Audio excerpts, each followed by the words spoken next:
മനസ്സ് നേരെ നിൽക്കുന്നില്ല. അതാ. രോഹിണി എണീറ്റോ? ഒരേ കിടപ്പ് തന്നെ. നല്ല വേദനയുണ്ട് അവൾക്ക്.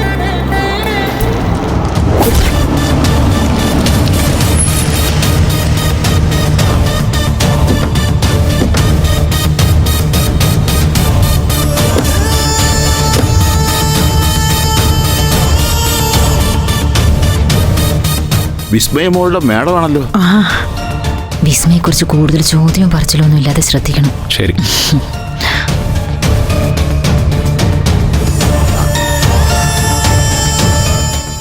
വരണം മേഡം.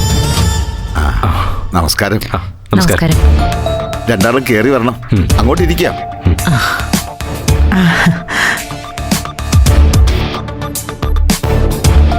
ഇരുന്നട്ടെ. ഇരിക്കും.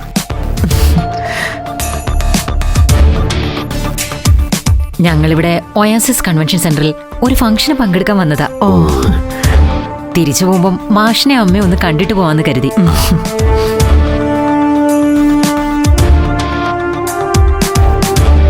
രണ്ടാൾക്ക് സുഖമാണോ എന്ന് ചോദിക്കുന്നതിൽ അർത്ഥമില്ല.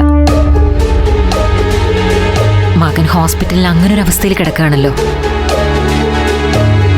എങ്ങനെയുണ്ട് വിനേന്ദ്രന്? ഡോക്ടർ വല്ലതും പറഞ്ഞോ? വിനയന്റെ ഭാര്യ രോഹിണിയും ഞങ്ങളുടെ ഒരു പയ്യനും കഴിഞ്ഞ ദിവസം പോയി അവിടെ ഡോക്ടറോടൊക്കെ സംസാരിച്ചിരുന്നു. മോന് നല്ല മാറ്റമുണ്ടത്രേ. 2 ആഴ്ചയ്ക്കുള്ളിൽ ഡിസ്ചാർജ് ചെയ്യുമെന്ന് അന്ന് പറഞ്ഞത്. വിസ്മയമോള് കുറച്ച് നാളായിട്ട് ഇങ്ങോട്ട് വിളിക്കാറേ ഇല്ലല്ലോ മാഡം.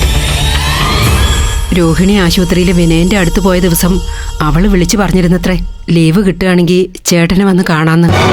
പിന്നെ ഒരു വിവരവും ഇല്ല ഇതുവരെ.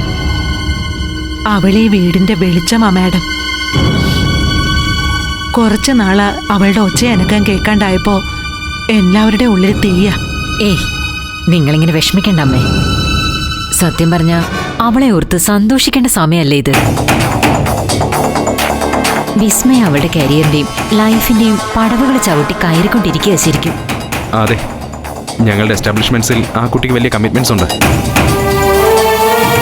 ഇപ്പൊ തന്നെ കോടിക്കണക്കിന് രൂപയുടെ മെഡിക്കൽ എക്യുപ്മെന്റ്സ് പർച്ചേസ് ചെയ്യാൻ വേണ്ടിയിട്ട് സിംഗപ്പൂർ ട്രിപ്പ് പോകാനുള്ള ഓട്ടത്തിലാവള്.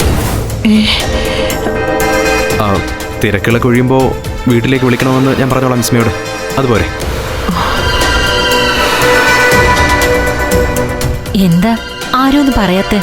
ഞങ്ങൾ പറയുന്നത് വിശ്വാസമായില്ലേ ആർക്കും?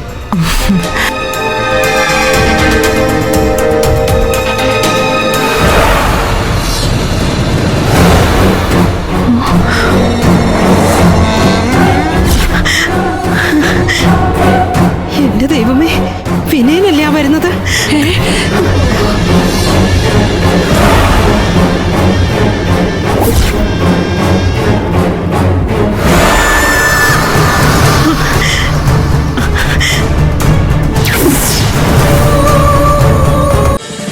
ഫ്ലവേഴ്സ് ഒരുക്കുന്ന കാഴ്ച വസന്തം യൂട്യൂബിൽ പ്രേക്ഷകർക്ക് ലൈവായി കാണാം. ഫ്ലവേഴ്സ് കോമഡിയിൽ ജോയിൻ ചെയ്യൂ, ആസ്വദിക്കൂ.